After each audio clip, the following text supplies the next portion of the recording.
Déclaration de la coalition des partis politiques UDB, UN, UPR et l'indépendant Pierre Salah Ondong, candidat au premier arrondissement de la commune de Ntoum. À la suite de l'annulation des élections législatives et locales du 27 septembre 2025 dans le siège unique du premier arrondissement de la commune de Ntoum, la coalition UDB, UN, UPR et l'indépendant Pierre Salah Ondong tient à apporter des éclairages à l'opinion nationale et internationale sur les événements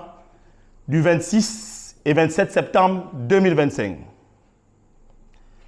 La coalition UDB, UN, UPR et l'indépendant Pierre Salah Ondong tient à apporter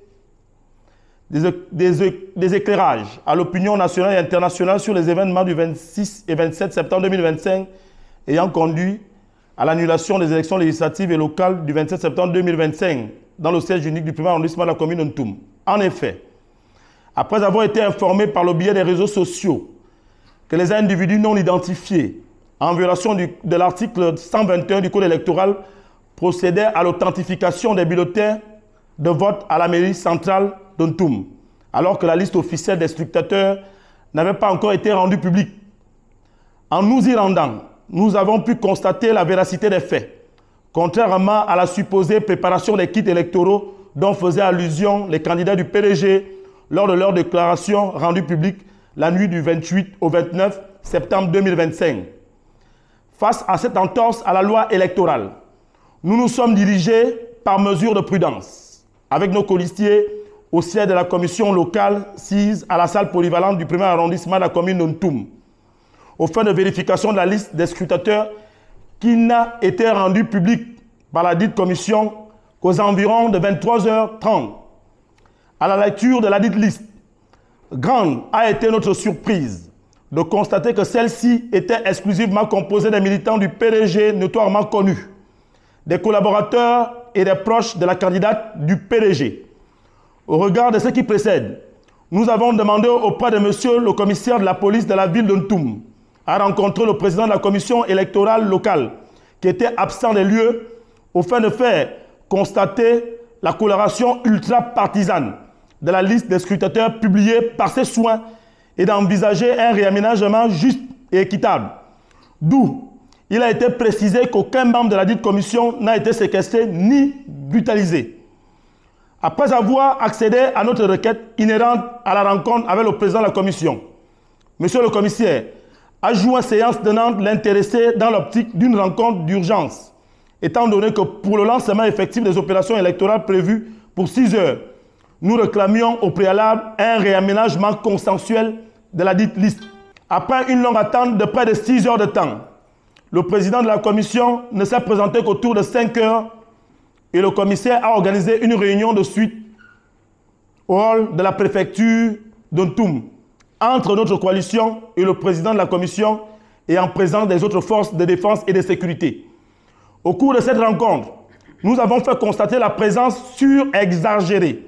des militants du PDG notoirement connus, des collaborateurs et des proches de la candidate du PDG, tout en proposant un consensus qui tiendrait compte des intérêts de toutes les parties prenantes à ces élections, dans un esprit de transparence, d'équité et de justice, conformément à la volonté du président de la République dans son allocution du 16 septembre 2025. Alors que, sur convocation des autorités compétentes, un consensus a été acté et adopté par toutes les parties prenantes, dont les têtes de file du PDG. Nous sommes surpris de la déclaration légère et mensongère des candidats du parti qui, par mauvaise foi, tentent sans vergogne, en point de désespoir, de manipuler grossièrement l'opinion. C'est pourquoi nous rejetons fermement toutes les accusations fallacieuses qui n'ont que pour seul objectif maquiller la réalité des faits et de tenter de berner une opinion de trop, tout en voulant insidieusement mêler les autorités compétentes en dérision. À l'analyse des faits, il ressort sans ambiguïté que les candidats du PDG ne veulent pas se faire élire par le peuple gabonais, mais par les scrutateurs choisis d'avance par leurs soins. Au demeurant, nous, coalition des partis politiques UDB, UN, UPR et l'indépendant Pierre Salah Ondong, réitérons notre attachement aux valeurs de transparence, de justice et d'équité pour une élection libre, crédible et transparente, conformément à la volonté du président de la République, et remercions la population du premier arrondissement de Ntoum en général de s'être levée spontanément pour l'intérêt de la démocratie et en particulier celle du quartier Mayan Mfulayon et au Kolassi qui ont dit non à la transhumance électorale. Je vous remercie. Nos adversaires sentent bien qu'ils n'ont pas la faveur des pronostics dans les urnes. Et donc, ils veulent tenter d'user de tous les stratagèmes pour tenter de manipuler l'opinion. Et nous réitérons notre attachement, comme nous l'avons fait devant les autorités, aux valeurs de transparence, n'est-ce pas,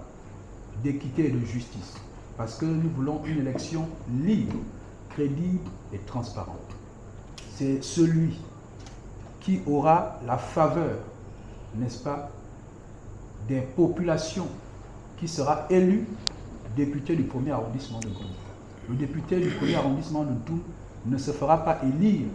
par les scrutateurs, mais il se fera élire par les populations de Ntoum. C'est l'occasion pour moi effectivement de dire merci à l'ensemble des populations du premier arrondissement de Ntoum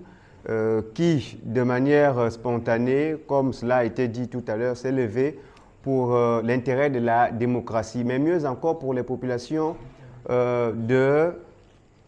du quartier Mfulayon Meyan, précisément, qui aujourd'hui s'est levé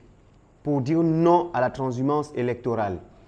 Oui, nous voyons qu'aujourd'hui, entre ceux qui veulent, comme par hasard, comme par enchantement, faire désormais appliquer la loi, quand bien même cette loi a été bafouée dès le départ. Parce que lorsqu'on arrive à la transhumance électorale, c'est bien parce que les dispositions du code électoral n'ont pas été respectées, notamment l'article 59 du code électoral qui indique clairement les conditions qu'il faut remplir pour pouvoir être électeur dans une circonscription. Et à partir du moment où le code électoral fait intervenir un terme qui est très clair, la transhumance électorale, ça veut donc dire que ce terme-là, il faut bien l'utiliser, il faut bien le comprendre. Donc aujourd'hui, les populations de Mfulayon, qui malheureusement depuis des années ont toujours été malmenées, ont toujours vu le choix venu d'ailleurs s'imposer chez nous, se sont levés et ont dit que cela suffit comme ça, qu'il va falloir à un moment donné faire peur à la peur. Et c'est ce qui s'est fait et nous comprenons qu'effectivement la peur a changé de camp. C'est pour moi encore une fois une fierté pour l'ensemble de cette jeunesse qui s'est levée malgré les menaces, malgré les intimidations. Nous pensons que le président de la République et les autorités compétentes ont compris la légèreté avec laquelle certaines autorités aujourd'hui en quête de légitimité politique sont en train de se battre pour pouvoir s'imposer parce que jusque-là, les uns et les autres ne jouissent que de la légitimité institutionnelle eu égard à leur nomination. Mais là, il est désormais question de faire valoir sa légitimité populaire, sa légitimité politique et cela ne passe que par les urnes. Et comme ils n'ont pas confiance, ils n'ont pas confiance au peuple ou à la population dans laquelle ils sont régulièrement investis comme autorité, alors ils font preuve de toute cette fourberie politique, en faisant venir tout le Gabon dans un petit quartier de moins de 1000 habitants. Nous nous retrouvons avec 4000 habitants. C'est vraiment ahurissant. Vraiment, c'est